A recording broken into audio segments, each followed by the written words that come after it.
This edition of MacVoices is brought to you by Opsgenie by Atlassian. With Opsgenie, your next incident doesn't stand a chance. Visit opsgenie.com for your free account. And by Smile, the makers of world-class software like PDF Pen for Mac, PDF Pen Pro for Mac, PDF Pen for iPhone and iPad, PDF Pen Scan Plus for iPhone and iPad, Text Expander for Mac, and Text Expander for iPhone and iPad. Learn more about all their great products at smilesoftware.com. Welcome to Mac Voices. This is the talk of the Apple community, and I'm Chuck Joyner. Folks, Apple keeps rolling subtle little updates out to some programs that we all know and love, and if you don't love some of these programs, you really should, because there's so much there. This time, I'm talking, of course, about Pages, Apple's answer to word processing and page layout.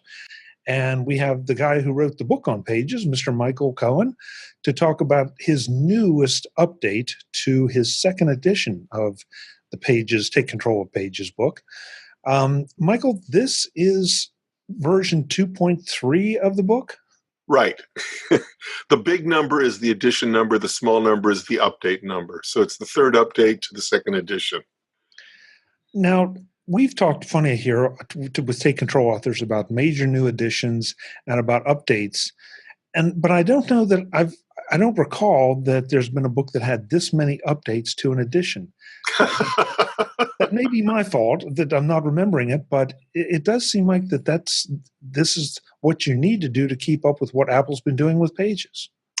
I wish I didn't have to update it quite so often. I mean, on the one hand, it's great to have Pages get updated so regularly. You know, you always have new features, polished features added in. The disadvantage is if you're writing the book about how it works, you got to keep updating the book. And this is no small book. It's over 300 pages. I forget what the current page count is. Looking at the word processing rough draft, it looks to me like it's currently 339 pages long. Which might make it that I don't know if that's the longest Take Control book, but it's one of the definitely longer ones. I think it has now cracked the record, which was held by Sharon Zardetto's Numbers book. She edged me out on an earlier edition, but I got her back. Not that either of us really want to wear this crown. But that might be an interesting point to make here, that about Pages and Numbers, and perhaps to a lesser degree Keynote, that these are super powerful programs, and they are not just little one-trick ponies or an enhanced text edit or anything like that. These are full-blown word processing / page layout, and in the case of Numbers, a spreadsheet program. Well, Pages has had an interesting history. The first version of Pages was updated and updated and updated until you got to Pages 09 for the year 2009, which is really Pages 4 point something. And it had a ton of features. It had one big problem. That is, it really wasn't smart about the cloud and exchanging files with the iOS versions of Pages. So everybody had to jump through hoops, to get their files not to be mangled when it went from the Mac to an iPad. And what Apple did I guess it was 2013, 14, something like that, is they completely started from scratch with Pages. They threw everything out and introduced a version of Pages was Pages 5.0. This version was designed to work with iCloud, which Apple knew was going to be its future, and to work with the iOS versions, and as an extra added bonus attraction, also to run in a browser, in a sophisticated modern browser, so you could actually edit Pages files using Safari or Windows browsers. But with that revamp came a lot of pain to old-time Pages users. A ton of features that people had come to rely upon vanished. Apple didn't have time to re-implement them or couldn't figure out the right way to implement them to work across all the platforms. So Pages got the rap of being really dumbed down and stupid and crippled. and people stopped using it. Some of its biggest fans stopped using it, and there was much gnashing of teeth and rending of garb when that happened. Nonetheless, it was really interesting that they had written this program so that no matter what Apple device you had, you could work on your Pages document and it wouldn't get screwed up when it went to a different platform. So even if Pages on the iPad didn't have all the features of the Mac version, it would still respect the stuff that was done on the Mac that couldn't be altered on the iOS device. And so they began to slowly add features back in and add features back in. Eventually, Pages 5 became Pages 6, and now it's become Pages 7. And just about every single feature that was taken away has been added back in one way or another, with the possible exception of, one exception, no mail merge for Apple scripting like that. That doesn't have a mail merge capability without going outside slightly, but it's really not too hard to do it. And in fact, I have a sidebar that explains how you can do mail merge with Pages. But everything else has come back and been polished and actually been made nicer in a lot of ways than it was before. And now we've got a Pages that's a pretty sophisticated, powerful word processing program. One that I would not hesitate to use for my own stuff, although I use a lot of different word processors for a lot of different purposes, so I'm really kind of like an outlier there. But I do like using it when I do use it. Well, and you're, as an author, you're sort of mandated by whoever you're working for to deliver the product in whatever they choose. So, well, in the case of writing a take control book, it's kind of silly to be writing a book about Pages and not use Pages to write the thing. But Joe Kissel, who runs Take Control these days, is so smart about Nicest Writer and has been able to use its macro language to actually produce books out of Nicest Writer. That's what we use to write our Take Control books these days, and that's fine. If I'm writing a novel, which I do from time to time to amuse myself, I use a program called Scrivener because that's really good for drafting a novel. It's got tools for writers writing novels, but it's not a very good layout program at all. But for basic word processing tasks or even advanced word processing tasks, if I don't have to write something for Take Control, I'll probably pull out Pages. And in fact, I haven't even looked at Microsoft Word in months. You're happier. You're much happier. I'm so much happier. You know, that's a point that every time this discussion comes up, I feel obligated to make the point because I feel so strongly about it, that Apple took one path, a lot of the other companies, including Microsoft, take the other path, where Apple decides, okay, we need to do some major revisions for some very good reasons, and because the way that people work is changing. And so there's a little bit of pain, but in the long term, there's so much gain. Down the other path, where a lot of the others have gone, is, well, we'll just stack stuff in on top of stuff and more stuff on top of that and more stuff on top of that. And yes, it's compatible with all these different things and it serves all these different masters, but it's a pain to use and it's a pig when it comes to resources. And, you know, so you may not like what Apple did. You may not like that path. You may be able to tolerate the other path easier, but at least recognize it as a very viable option and with some good reasons. Yeah, well, these days, you know, I would not hesitate to recommend Pages to somebody who just needs a word processor. If you don't work for a company that says you must use the Microsoft suite, or if you're working for a publisher that says you must use this tool chain, if you're just doing things with a word processor, it's a really good one. It really is. I'm always impressed and amazed. And what Apple's been doing lately has been even more interesting, because as they're moving more towards making iOS a full platform and talking about, you know, iPad as being almost a personal computer or being a personal computer, they've beefed Pages up on iOS phenomenally. It now does some tricks that the Mac version can't do. And that was never true of previous versions of Pages. Yeah. There's some things, you know, that you do on iOS and you bring over to the Mac and go, oh, yeah, I'll preserve what you did on iOS.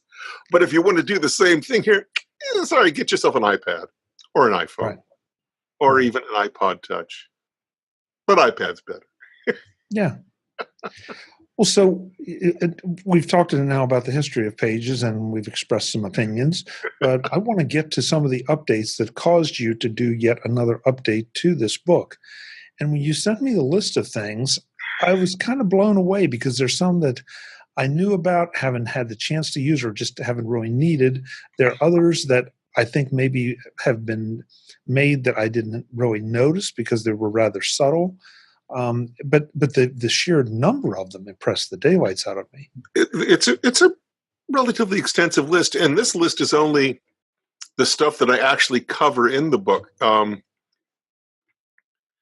Little backtrack. The last update was in April, and this one is now going to be coming out in early December. And in that time, in addition to all the changes that's listed in the book, Apple went through the user interface, especially on iOS, and refactored it a bit. Stuff moved from one menu to another. Menus have been made more logical. Operations have been made smoother. Those things never ended up in the release notes. They're just there. And in the process of going through all the changes that Apple said they'd made and updating my book, I began to notice things like, well, that screenshot just doesn't look right. Apple changed it. Oh, that doesn't look like I thought it did. Oh, Apple changed it. So there's a lot of changes in the book that don't show up in my what's new because they not really so much new as this command has moved from this menu to that menu because it made more sense to put it there, that sort of thing. But there's a lot of little things like that. So every time I rewrite this book, I have to go page by page through it and check everything because I cannot rely upon Apple's release notes to tell me the whole story. Michael, that's something that bugs a lot of users, and I admit I can be one of them at times. They move commands around, and I know that there have to be good reasons for it. The only thing that is more upsetting is when they change keyboard commands, because my fingers know those commands, and now I have to reteach them. But do you feel that they do a pretty good job of maybe, again, as you said earlier, fine-tuning things and making those moves for good logical reasons? I will say that the Mac versions had the least number of those refactorings done. So if you're relying upon muscle memory, you're in good shape there. And that makes sense because the Mac is a keyboard and trackpad or mouse environment, and you rely a lot upon finger motions while you're looking at the screen. It's different in iOS because everything is a touch interface. So you don't have things like menus that can come and go the same way. You have to use your fingers a lot, and it makes more sense to put things in better places for them. And Apple's still inventing how they want things to work in iOS. And they're refining iOS itself, and I think they're using Pages. In fact, the entire iWork suite is, among other things, a demonstration platform to other developers about how to make their applications work in iOS. And so they want to give good examples. And so they're doing that as well. But again, a lot of the little changes are good changes. Most of them are. I think there's a couple that I might, go, oh, okay, I see what you did there. I don't know why. But in most cases, I look and go, yeah, it's better this way. That makes sense. Unfortunately, having learned the previous way, I have to unlearn a lot of stuff. But, as more and more people pick up iOS that had never been using it before, Pages on iOS, they're not going to have the problem of unlearning stuff because they never saw it in the first place. Opsgenie by Atlassian is sponsoring today's MacVoices. Getting alerts immediately is critical when an incident occurs. But that's not enough. Getting them to the right people, the people who can really make a difference, is what matters. That's why you need Opsgenie from Atlassian. Opsgenie lets you and your team respond to incidents the right way, the efficient way. Engineers get the engineering notices. Operations get the operations notices, not the other way around. Your team members on the East Coast get East Coast notifications, while your team in London get London notifications. So problems get resolved quickly by the team members who can handle them. I just logged on to a financial services site the other day, or tried to. It didn't load for an unusually long period of time, and then I got a database error message. Needless to say, I wasn't impressed. The site remained in that state for a good 30 minutes. Now that doesn't sound like much, but those were 30 minutes that I was an unhappy customer. and they were 30 minutes I spent thinking about moving to the competition. I'm sure that site wasn't using Opsgenie. If they had been, the right team members would have known, and as the downtime stretched beyond a few minutes, the issues would have been escalated so more resources could be dedicated to the problem. That's what Opsgenie lets you do for your customers. You don't know when your next incident will occur. Be ready when it does by visiting opsgenie.com right now, sign up for a free account, and add up to 5 team members free. See what Opsgenie can do for you. That's Opsgenie from Atlassian at opsgenie.com. Never miss a critical alert again with Opsgenie. Thanks to Opsgenie and Atlassian for sponsoring this week's MacVoices. And it's encouraging to me because you're the guy that does that. You write the book, you go through it every time there's an iteration. And if you feel like that in the long run, these are good changes, it makes me feel better about them. And the occasional inconvenience that I, as a regular user, I can't say I'm a power user of Pages, but as a regular user of Pages, it makes me feel good about the evolution of the program. I would say on balance, I'm much happier than not with almost everything Apple's done in the current iterations of it. It's a fine piece of software. It really is. And it's been more and more polished on every iteration. Well, let's talk about some of the polishes that Sure. came with this iteration. And I'll let you pick out, like some of the favorites. We don't have time, obviously, to go over everything, and then there'd be no reason to get the book anyway. So let's talk about some of the biggies or your favorites, maybe. You think that the things are... Well, before I go to my favorites, I'm going to say why this book was slightly delayed. We wanted it to come out around the end of September. And Apple had their big event, and they rolled out their new iMacs. I said, oh, look, there's no Pages update. Terrific. So I've got an update ready to go. And then I handed that off to Joe, and a day later, Pages 7.3 came out. Luckily, there were a couple of minor changes, and I dealt with those in the book as well. But the only major change is a very interesting one for those who are interested in ebooks. And that is they took something that had formerly only been in Apple's iBooks author program and added it to Pages. So if you use Pages to create an ebook, there's a direct link between that and the Apple Bookstore. You can publish your Pages ebook at the Apple Bookstore. You can even create an Apple Connect account.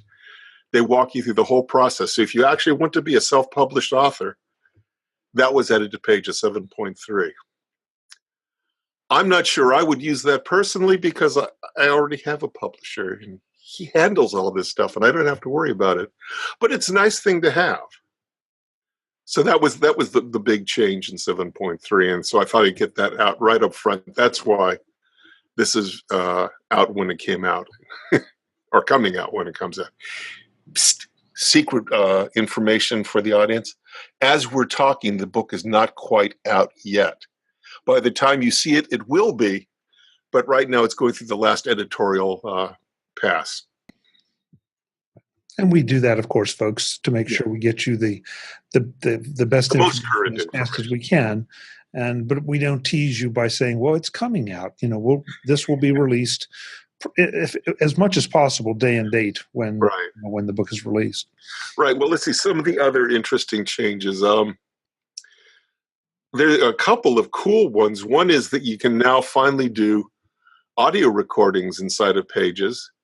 If you're doing, again, an interactive piece that involves voicing like that, you can use audio recording on the Mac. You could only do that on the Mac. Now that's been added to iOS as well. So you can add audio recordings and stick them on a page. You have a little button to press and play them back. So you can have narrated books and like that, or narrated documents. Let's see. There's a new feature that came with Mojave that Apple implemented with Pages on the Mac and with those who have an iOS device, and that's something called Continuity Camera. Now, if you have Pages on your iPad, it's no problem to say, I want to add a picture to my document. You go, snap, there's the picture. You're done because you got a camera built in. It's a little harder in the Mac because even though you have a camera built in, it's not like that you're going to lift your iMac around and carry it and take pictures.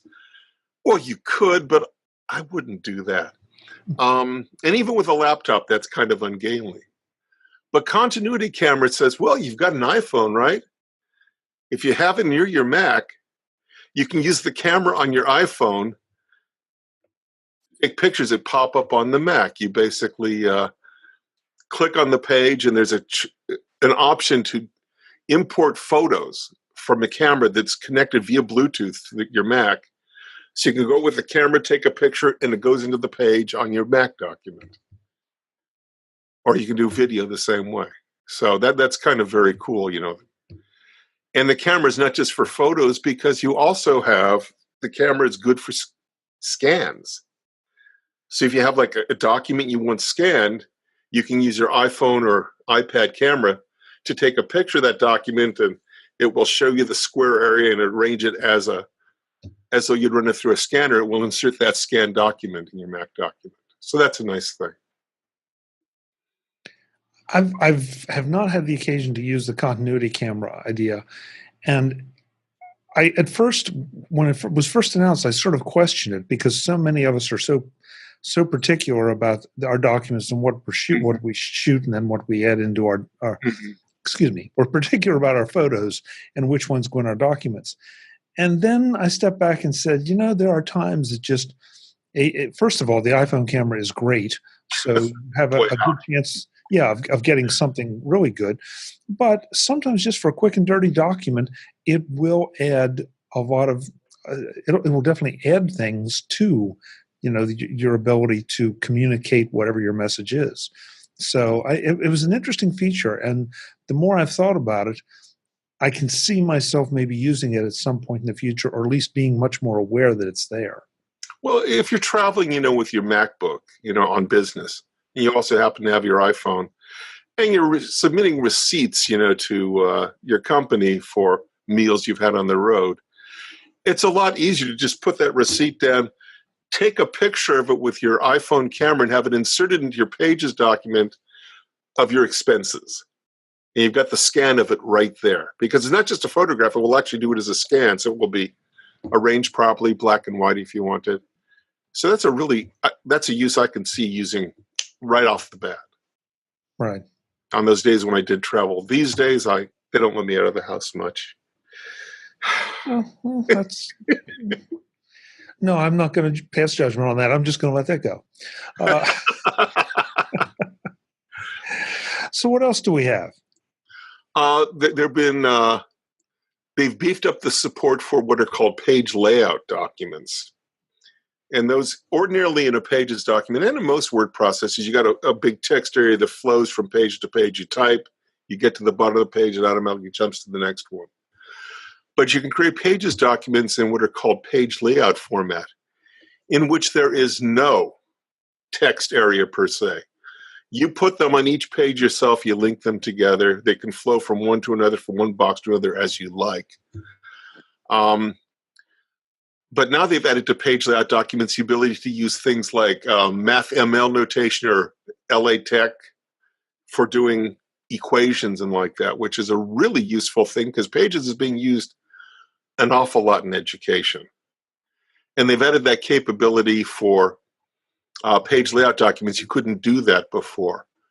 So that's been added in, and I could see students using it who are using iPads in their classes. This edition of MacVoices is supported by Smile at smilesoftware.com, the makers of world-class software. PDF Pen and PDF Pen Pro from Smile are the tools I rely on to create, edit, and modify PDF documents. Everyone from the Fortune 100 corporations down to your kid's soccer club use PDFs. And that's exactly why you need PDF Pen. PDF Pen lets you take those PDFs and correct mistakes, make notes, and add audio notes to them. You can do something as simple as combining two PDFs into one, or as sophisticated as running optical character recognition to turn them into editable text, ready for copying into a different document or program.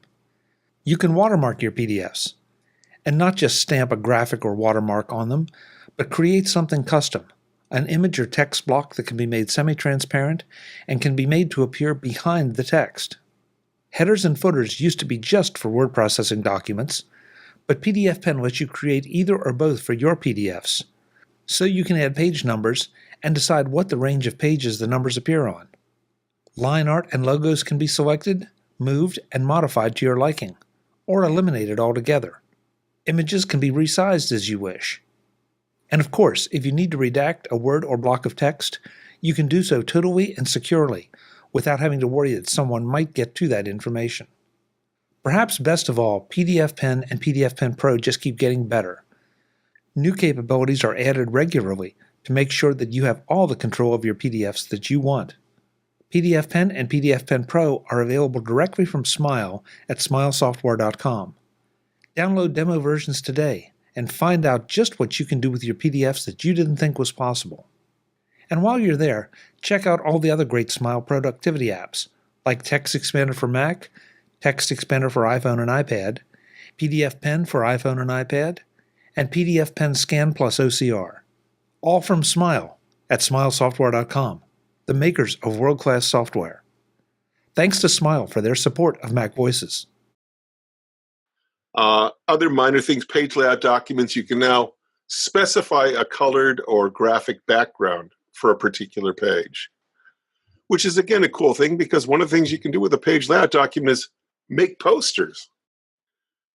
You do want to have that capability, to decorate the background before you actually have to put a picture there and stretch it out and kind of make it go beyond the margins.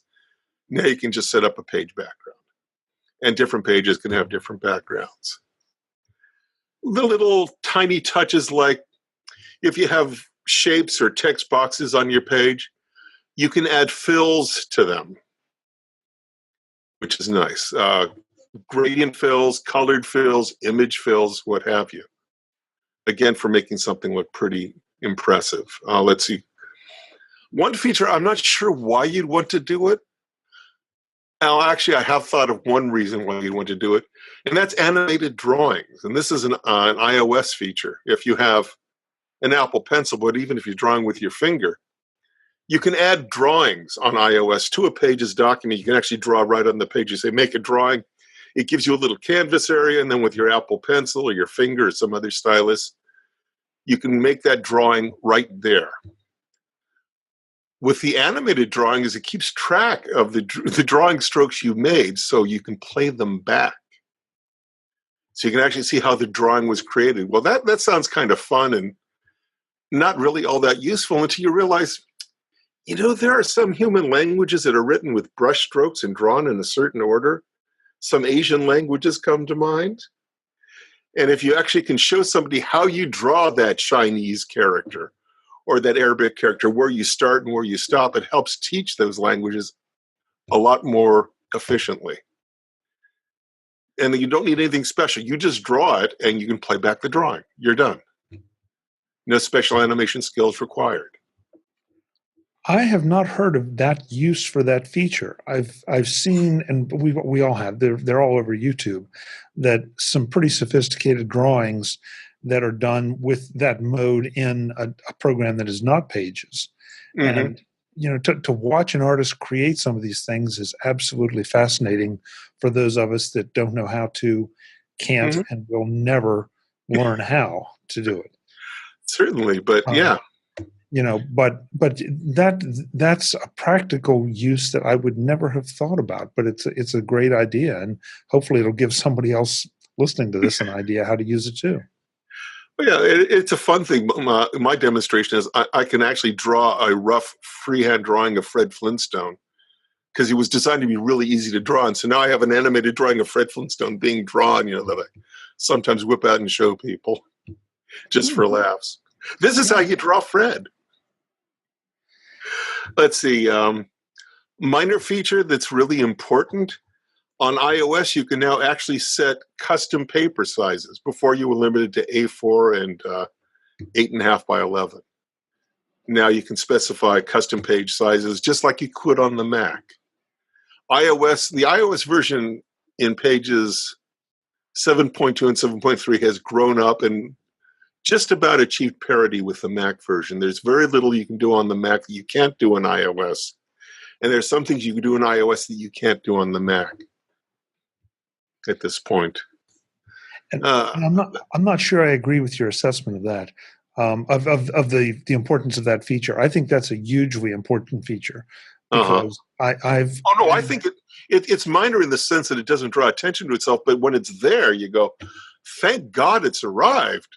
yes, yes, I mean, if you were on the Mac, you could always create a custom page size, and Pages on iOS would respect whatever page you created. But if iOS is your primary creation device, up until now, you couldn't specify custom page sizes on a new document, and now you can. So that's very, very good that's been added in. And a bunch of other things like that have been added in. and Filling in the holes, the nooks and crannies. yeah, and that's an interesting phrase you use there as a primary creation device.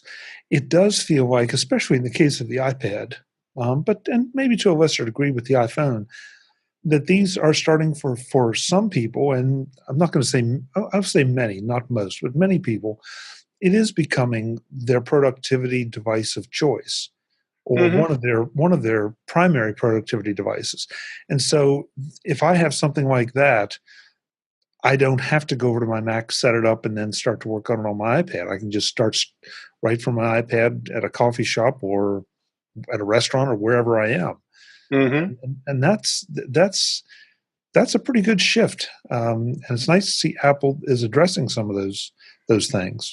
I think a couple of things are playing into this. First of all, you've got the whole idea of an iPad Pro to begin with, which now has an incredibly powerful processor, unlike any you've really seen in portable devices before.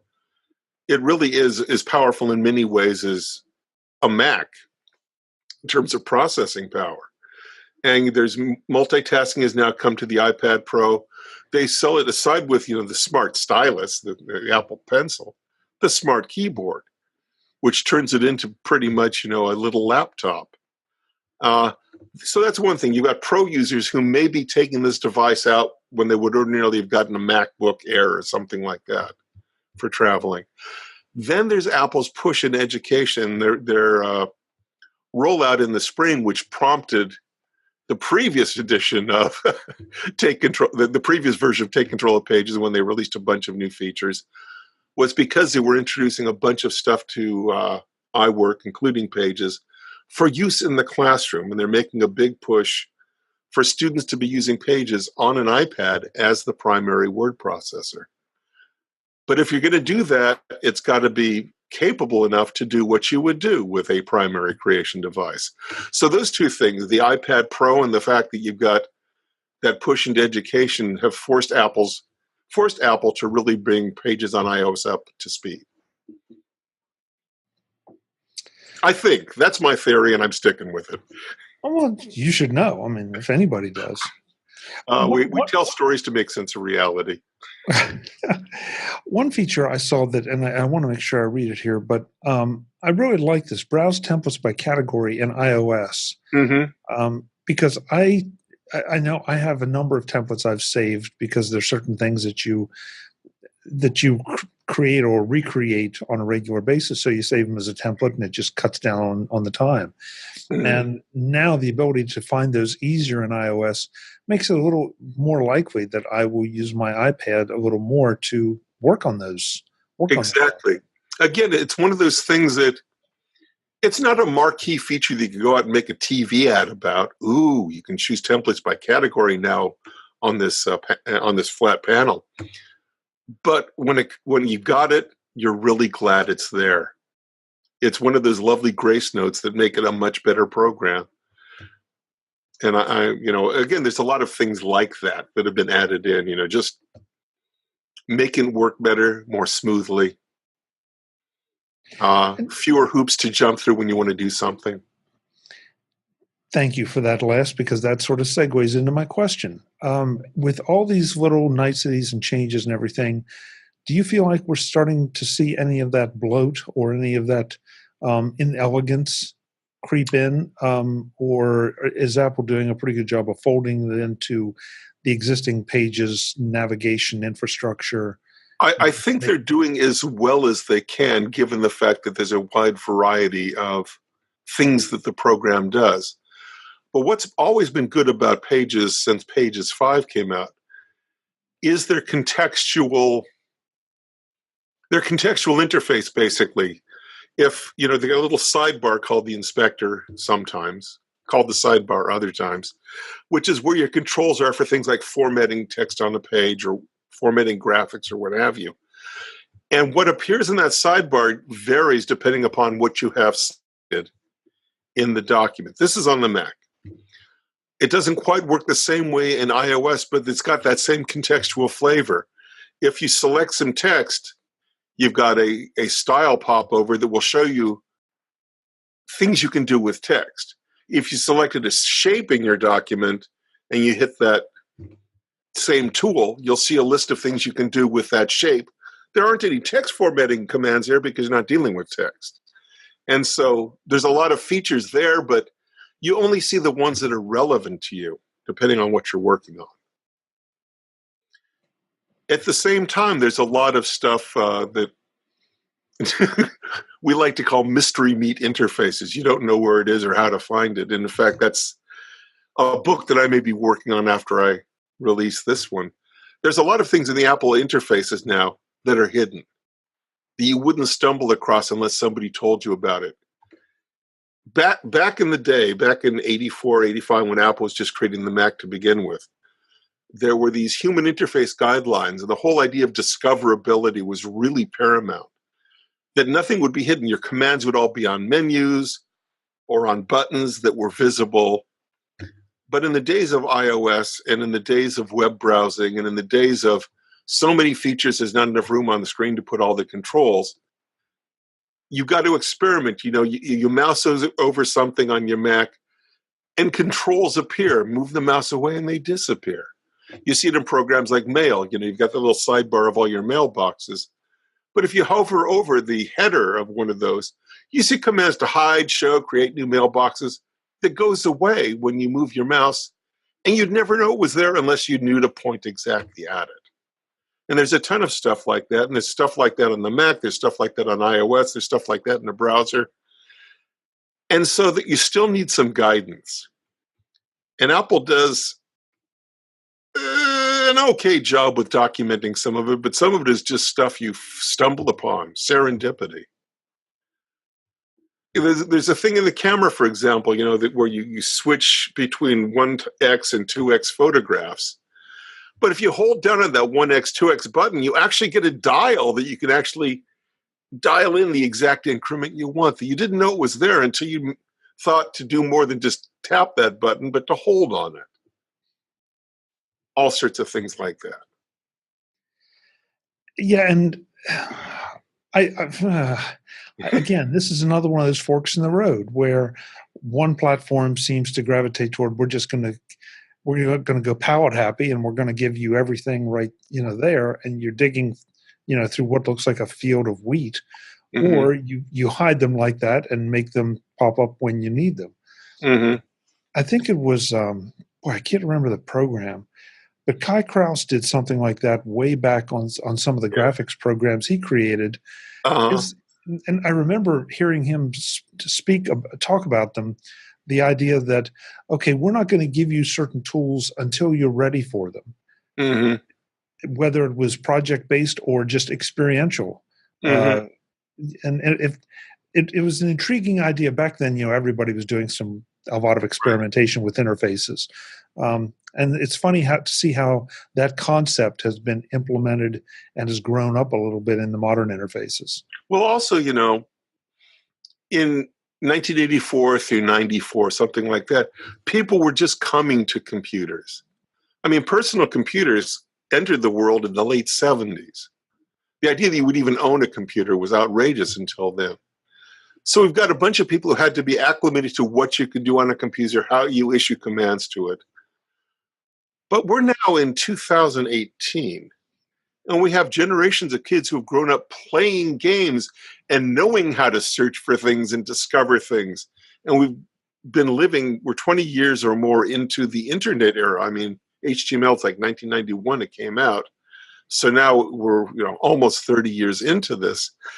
And a lot of stuff that comes from your web browsing and like that, things that pop up or don't pop up or behave in different ways in different contexts, people are far more comfortable with. So some of these changes are leaving people with these gray hairs like us a little bit behind. But there are people who are buying these machines now who have been living in this digital device environment for a long time, and they're very comfortable with stuff that's not obvious or that gets hidden and shown, or is cute or interesting, or hey, look at this clever thing that I can do, because it's partly a social thing you do. Social discovery. You discover a cool thing about the software and you tell all your friends, and you get bonus points for that. What's this like us? What's this us stuff, Michael? Well, people whose hair have changed from one color to another over years. Okay. We call it maturity. We call it wisdom. Experience, yeah. Experience, yes. Yeah. But, to be fair Tribal about elders. Let's not go that far. But no, to be fair about it, though, not being a gamer, I have not kept up on all the game interfaces at all, because I have no reason to. And so when I watch kids pick up and play some of the new games, or even some of the dated games, it's like, okay, I kind of have no idea what you're doing. Now, not sure that's the best analog, but it's close to it. It is something like that. I mean, you have kids who learn how to manipulate a touch environment long before they can learn how to read. By the time a kid's 5 years old now, she knows how to dial the phone and bring up the page that you've carefully hidden from her with all the toys that you were planning to buy for her. She knows how to find your Christmas list. Yeah. Yep, you're right. You're right. Well, it's a joke. In fact, I just saw something on Facebook today that someone was having a problem, and the response from her friends was, well, go ask the grandkids. Yeah. There you go. That's exactly how it works. There you go. Well, there's a line from a Marx Brothers film where Grouch is looking at this document and says, well, this is as simple a child could understand it. Quick, run out and get me a child. Yeah, exactly. Well, let's talk about the availability of the book. As this is released, the book will be out. Mm-hmm. And as an update, this is a free update to previous owners. If you bought any version of the second edition, version 2.0, 2.1, or 2.2, you get this one for free. And I think there will be, a reduced price for people who bought the first edition. Right. I'm not sure, but that's what Joe usually does. Yeah. And it's a great way, because if you're not taking advantage of these features, if you don't know they're there, you're not going to be able to take advantage of them. Right. Or you're going to have to do that serendipitous discovery that Michael talked about. And it's much, much nicer to have a guide to it, and especially someone who goes through it as thoroughly as you do and documents it for us until the next version comes out. Right. One of the fun things about writing these books is, for the time you're involved in it, you become, the world expert in it until you move on to the next project. For like 3 or 4 weeks as I work on this, I'm going, I know more about Pages than almost anybody on the planet except maybe the developers. Then I will move on to something else and I forget that stuff until I have to go back and do yet another update, which will be about 4 or 5 months away, I'm sure. Apple seems to be doing that. They seem to be heading every 6 months. They update iWork. And in fact, if I finish an update to the book, that's almost a guarantee that Apple will then come out with an update the next day. That's what they've done. Yeah, it does seem that way. But you know what? I'm glad you made that point, because it's what I say especially about Take Control authors. With all due respect to all the other training platforms and all the other authors out there, you guys really do go page by page, menu by menu, command by command.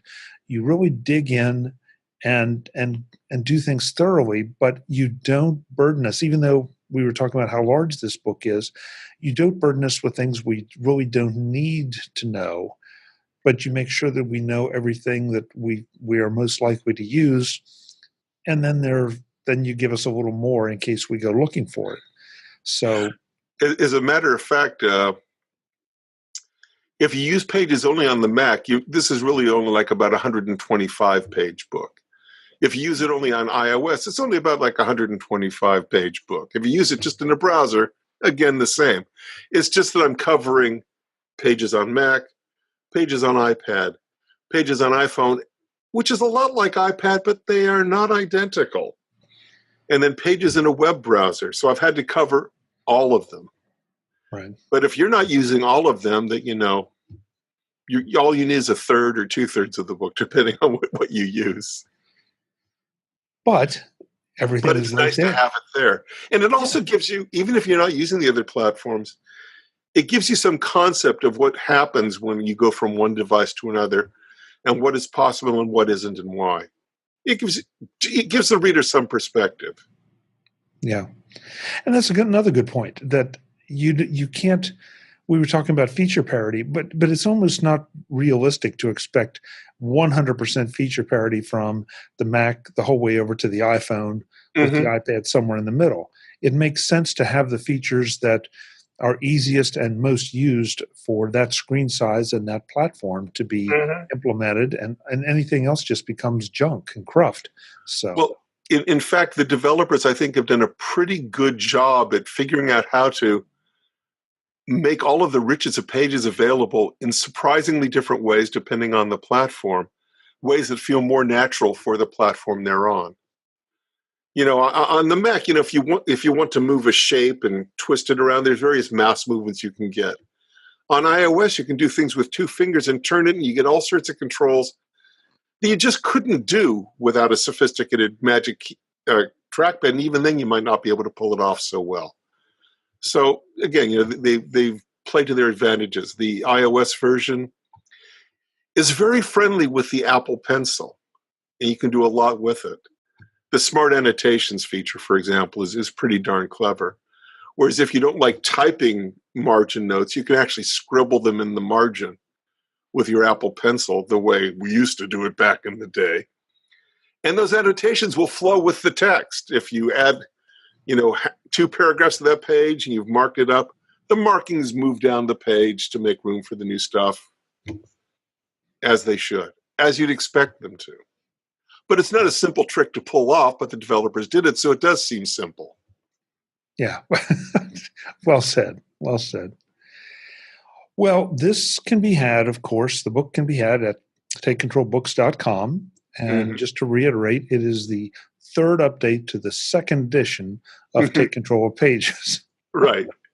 I think we need those equations that you mentioned. Well, yeah, definitely. I want to draw one of those. Or I could simply draw it and then animate the drawing for you. There you go. Yeah.